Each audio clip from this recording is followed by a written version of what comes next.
Hello everybody, it is 5 p.m. Monday, April 27th, and we are in for our next installment of Butterfly of the Week, and as always, producing this episode is Kim. Me. Hello everyone, welcome. Glad you could join us. Today, of course, is going to be amazing, as they always are. Please send your questions in and we'll get them answered, and enjoy. Thank you. Thank you, Kim. Today, people, I look a little different, and that is because in the past, when I have done the investigations that ultimately give rise to legal actions that I have succeeded bringing against a number of entities around the world, I think it's appropriate that we have a certain decorum about how we engage when we are actually making very serious and very contemplated allegations in this case and reporting on some criminal activity. And as a result of this video is also going to be submitted to a number of U.S. attorneys, to the Attorney General, to other law enforcement agencies, and as a result, and in honor and respect for their roles and their posts, I think it's appropriate that we bring an appropriate level of decorum to the process.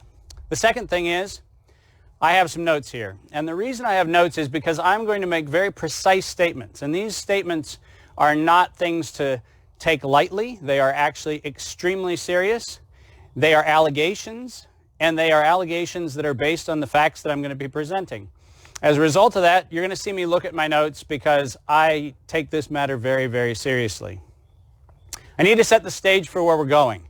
At the end of this, I'm going to make a series of allegations of violations of both the United States Constitution, a series of civil and criminal acts that have been engaged around the entire COVID-19 pandemic fear-mongering and scare tactics. And I'm going to be specific in naming individuals and organizations that are at least implicated, if not directly involved, in the conspiracy that I'm laying out. So let's set the stage a little bit with some laws that are not necessarily commonly known. Article 1, Section 8, Clause 8 of the United States Constitution, and as it is manifest in the 35 U.S. Code, is the law that gives rise to intellectual property, the right for somebody, an inventor or an author, to have access to their inventions for a period of time for commercial exploitation. That is a constitutional right granted under Article 1, Section 8, Clause 8 of the United States Constitution. Article 1, Section 9, Clause 2, is an interesting clause that you don't hear about very much, but it's actually something that is a presumption not only in the United States Constitution, but in most of the civilized world, and that is the writ of habeas corpus. Now, what does habeas corpus mean? That means that there is a recourse in the law when someone has been placed in confinement, and when that confinement is either unjustified or inappropriate. Habeas corpus under the Constitution, under Article 1, Section 9, Clause 2, cannot be suspended, and it cannot be suspended in the absolute sense of this. This, by the way, is something that is alluded to in Attorney General William Barr's memo dated today, released just a few hours ago. Now, those are constitutional provisions. What I'm also going to lay out are two very important other provisions that come out of the turn of the last century, most of them in the late 1800s and early 1900s.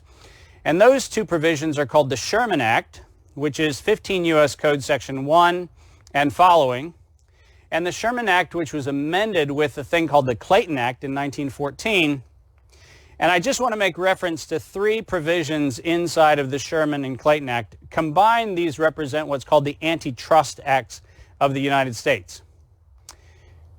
15 U.S. Code Section 1 actually makes it illegal for anything that is a conspiracy and restraint of trade or commerce among the states with foreign nations, and any of those actions are declared illegal. Every person who shall make a contract or engage in a combination or conspiracy is declared to be illegal and shall be deemed guilty of a felony. And I made reference to the fact that this is criminal and civil allegations. The criminal allegations are given rise from the Sherman Act and the Clayton Act.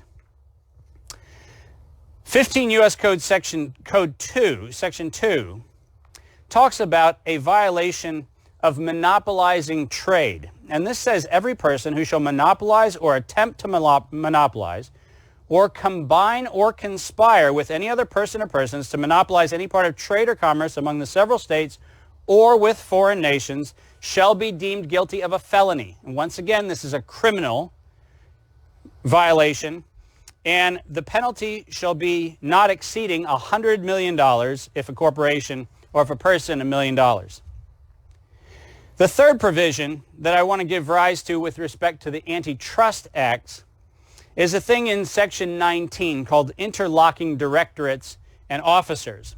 And specifically, I just want to make reference to this. No person shall at any time serve as a director or officer in any two corporations engaged in whole or in part in commerce and by virtue of their business or location of operation, competitors, so that the elimination of competition by agreement would constitute a violation of any antitrust law. Now, those 5 provisions, 2 acts of the Constitution, which give rise to all kinds of cures in both civil matters and otherwise, and the Sherman Act, which are actually criminal acts, are very important to set the stage for what happened.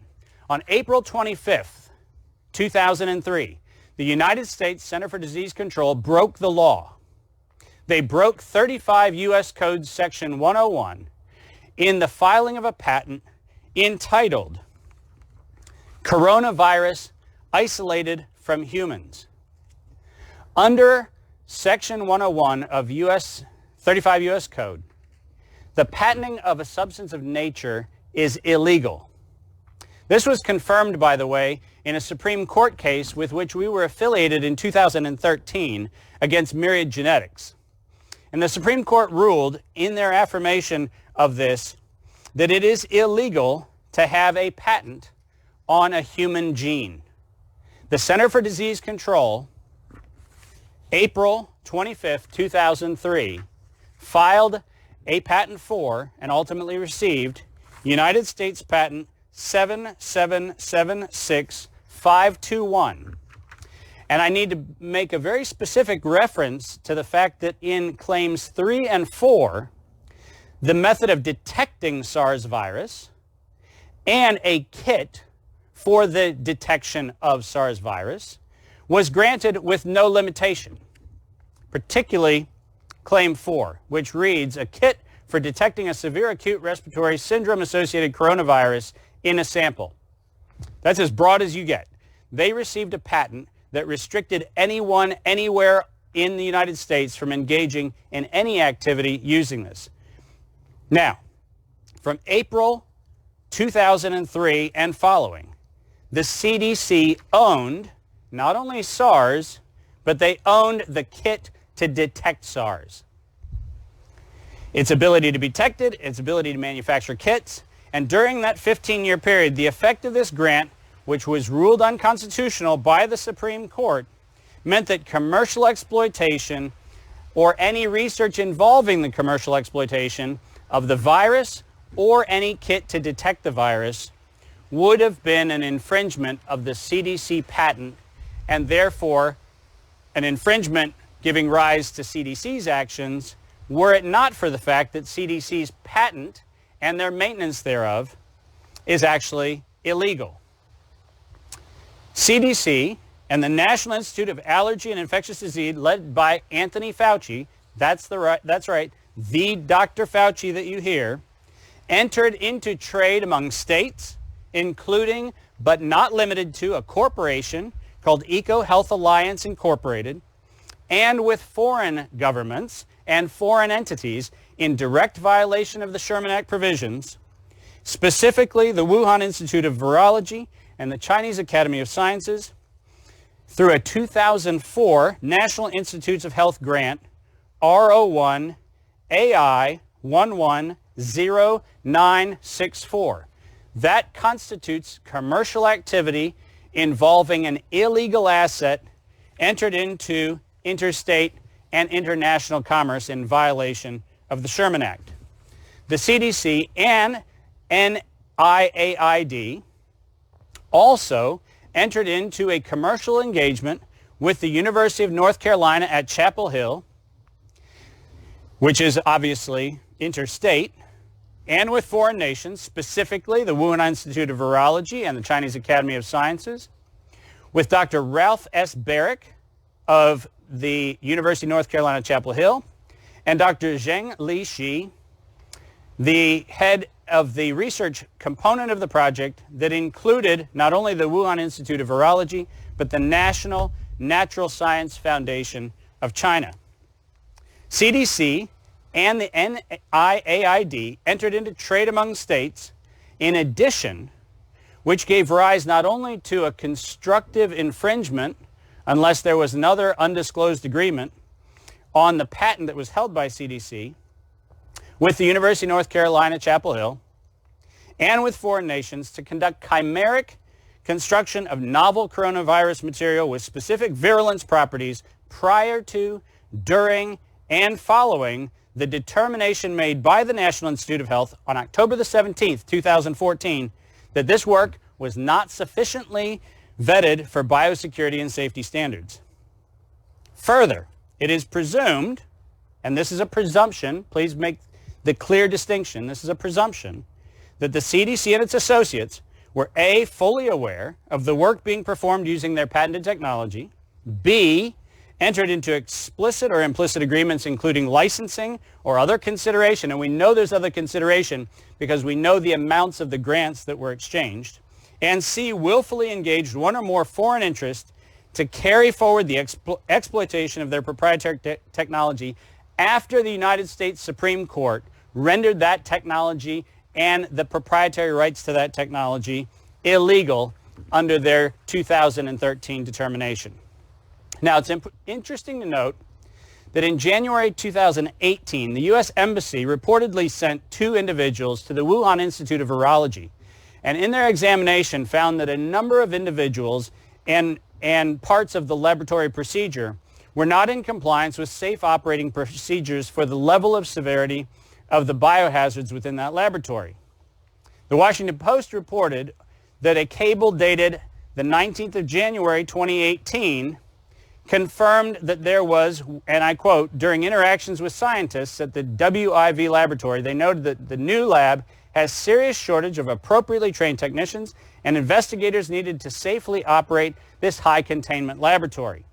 A year later, in June 2019, the CDC conducted an inspection of Fort Detrick's U.S. Army Medical Research Institute of Infectious Diseases, or USAMRID, and ordered it closed after what appears to be the same violations. And this is actually quite critical because the Center for Disease Control shut down a laboratory for the very same argument that was made when the State Department and embassy staff reportedly found the same or similar violations at the Wuhan Institute of Virology. As those information with respect to the Fort Detrick investigation are not clearly available, all we can assume is that CDC selectively and capriciously closed one lab and let another with similar violations that also had a financial interest in their activities to continue. Now, here's where it gets a little messy, folks, because CDC reported the first SARS-CoV case in January 2020. And according to the CDC's own Epidemic Intelligence Service, by the end of January to the 1st or 2nd of February, there were 650 clinical cases and what they report to be 210 tests performed. Now just stop for a minute and ask yourself the question. If the test, which reportedly was not approved by the FDA for emergency use, remember, for emergency use, was not approved until the 4th of February, how is it that in late January, allegedly the CDC had already allegedly conducted 210 tests on alleged cases of coronavirus infection in the United States? Given that the suspected pathogen was first implicated in official reports on December 31st, 2019, and only isolated within that very short period of time between December 31st and the early part of January, one can only conclude that the CDC had the mechanism and the wherewithal to conduct tests to confirm the existence of a novel coronavirus, did not have the mechanism, but falsely reported the information, and it certainly tests credulity of both the World Health Organization and the CDC that they could manufacture before anyone even knew this virus existed and had not clarified it in any form of genomic testing that they had tests for 210 tests before any emergency use authorization was granted. Did the CDC have the test? Did they not have the test? Why doesn't the world have the test? The world doesn't have the test because from 2003 until today, the CDC illegally held, maintained, and controlled an illegal patent on both the virus and on the test that would be required to detect its presence. The reason why you can be told there is a novel coronavirus and the reason why there is no way to empirically validate whether there actually is SARS-CoV-2 or not is because the CDC maintained an illegal monopoly, restrained trade, and violated both the Sherman and the Clayton Act in their business practices with both domestic and foreign operators. Around March 12th, and this date becomes exceptionally important to the last comment I'm going to make. Around March 12th, 2020, in an effort to enrich their own economic interests by way of securing additional funding from both federal and foundation actors, the CDC and NIAID, Dr. Fauci elected to suspend testing as a requirement to classify a patient with COVID-19. Now, March 12th is really important.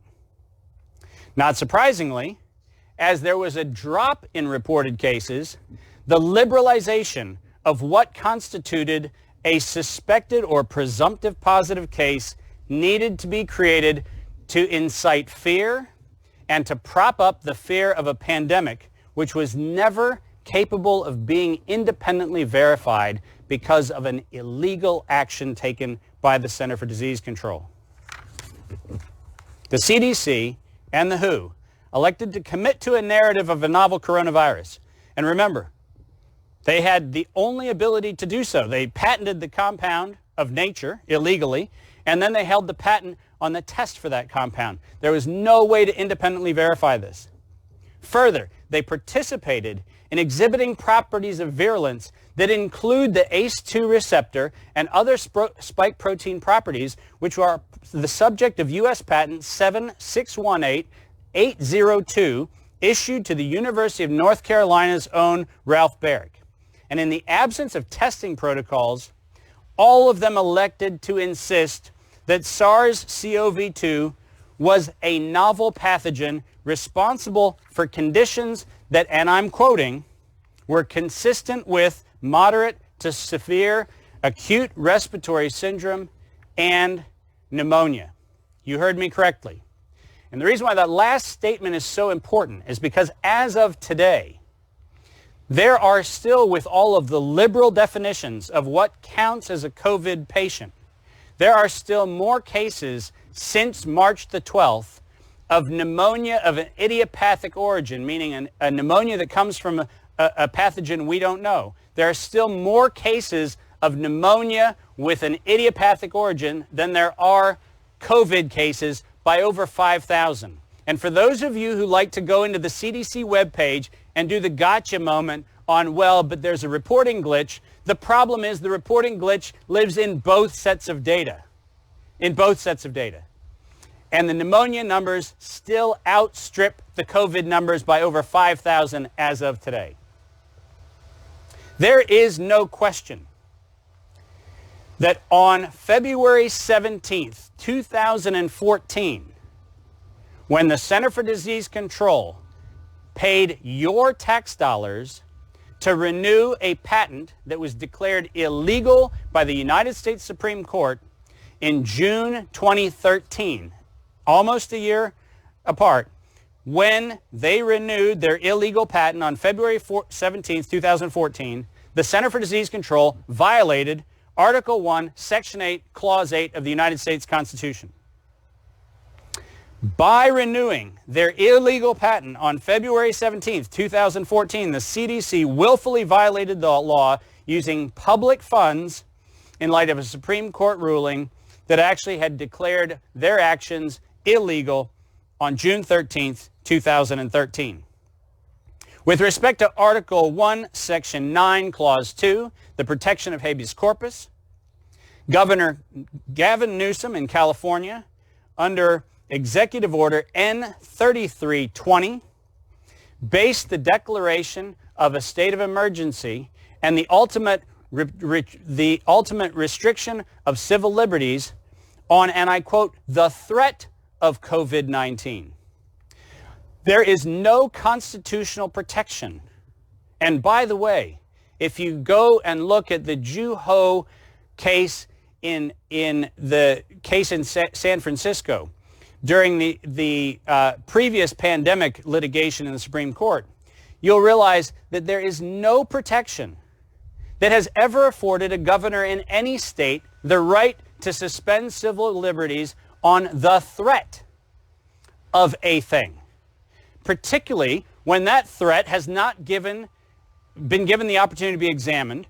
No background of the underlying supporting science has been verifiable, and in this particular case, could not be verified without infringing the CDC's patent or without their collusion. Fox guarding the henhouse? Absolutely. And Governor Newsom's order, by stating that it is under the threat without any confirmed serology or confirmed immunologic evidence, violated not only his rights under Government Code Sections 8567, 8627, and 8655, which, by the way, never give anybody the right to declare an emergency based on merely an unsubstantiated threat. At the time of that declaration, neither the CDC nor the WHO had sufficient testing in place to confirm or isolate the novel coronavirus. California did not have pathology data to suggest that the epidemic was even imminent, and the rest of the United States was incapable of making any such assessment because of the aforementioned actions of the conspiring parties. Let me make this point abundantly clear. To date, there is no clinical data showing that the restraint of healthy individuals, also known as social distancing, has any empirical data supporting its use. If you look at the University of Washington, Johns Hopkins, and Imperial College models, not a single one of them mandates entire lockdown of a healthy population. The most aggressive assumptions under social distancing are set forth to be a workplace reduction of about a reduction of 50%. But in no model, in no scientific document, in no place at all has there ever been validation that quarantining a healthy population has any merit in science. Governor Newsom, followed by another 42 governors, decided unilaterally to take propaganda rather than science and turn it into public policy. This directly violates the constitutional protections of the United States. The Sherman Act and the Clayton Act were violated with all the events that were mentioned above, and the collusion around the CDC patent, because they had the exclusive restrictive right both on studying the virus and on building any diagnostic kits, are self-evident and argued under the Sherman and the Clayton Act. Now, I told you that there was going to be another piece, that 15 U.S. Code Section 19, which is the prohibition of interlocking directorates. I just want to read into the record the fact that Dr. Fauci is on the Leadership Council of the Bill and Melinda Gates Global Vaccine Action Plan. Now, that is public information. Whether he still maintains that position or not, he certainly was in the role he was at NIAID at the time he was given this appointment. And Leah Devlin, who is on the CDC Foundation board, is also on the faculty of the University of North Carolina, Chapel Hill. These two individuals should be subject to further investigation under 15 U.S. Code Section 19 for the prohibition of interlocking directorates. Now, I told you March 12th was an important date. For those of you who don't follow the news very closely, the Patriot Act, which many people really found to be odious and offensive, was renewed by Congress until March 15th, 2020. That means that all of Dr. Fauci's nonsense, all the CDC behavior, all of the crap that we have been going through with respect to all of the lockdowns and the suspension of civil rights was in fact going on before the Patriot Act expired on March 15th, 2020. Just as a point of reference, remember Gavin Newsom's order came out on March the 4th, 2020. Under Section 802 of the Patriot Act, the Patriot Act says that domestic terrorism is a person engaging in domestic terrorism if they do an act that is, and I quote, dangerous to human life, that is a violation of criminal laws of a state or of the United States, and if the act is intended to, 1, intimidate or coerce a civilian population, and 2, influence the policy of a government by intimidation or coercion.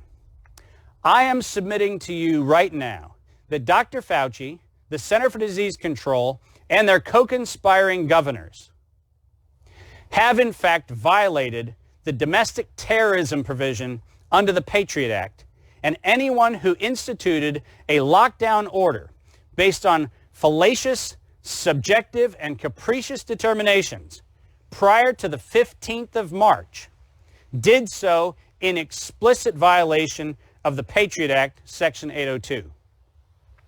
Now, that is a serious allegation. And that's a serious allegation because this matter is serious.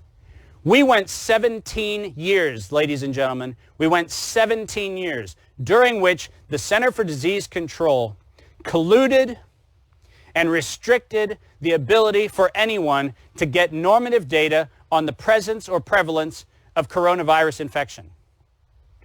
The reason we don't know whether there is actually a COVID-19 event, or as the data that has been reported recently by Reuters and others might suggest, which is that coronavirus has been circulating in the population with asymptomatic carriers in the majority, up to 96% of people testing positive for coronavirus. And remember, these are people testing positive. Up to 96% of them are asymptomatic. We have no evidence to suggest that we are in the midst of a pandemic. We have only, because of the collusive behavior of CDC, which restricted the development of tests, we only have been testing for this virus since February of 2020. For 17 years, we could have had this information, and we don't have it because of a criminal conspiracy. Now, this is not a theory. Every piece of information is independently verified. Every piece of information has been presented and is documented. And if you have an interest in asking me the question, which I get asked all the time, but Dave, what can we do?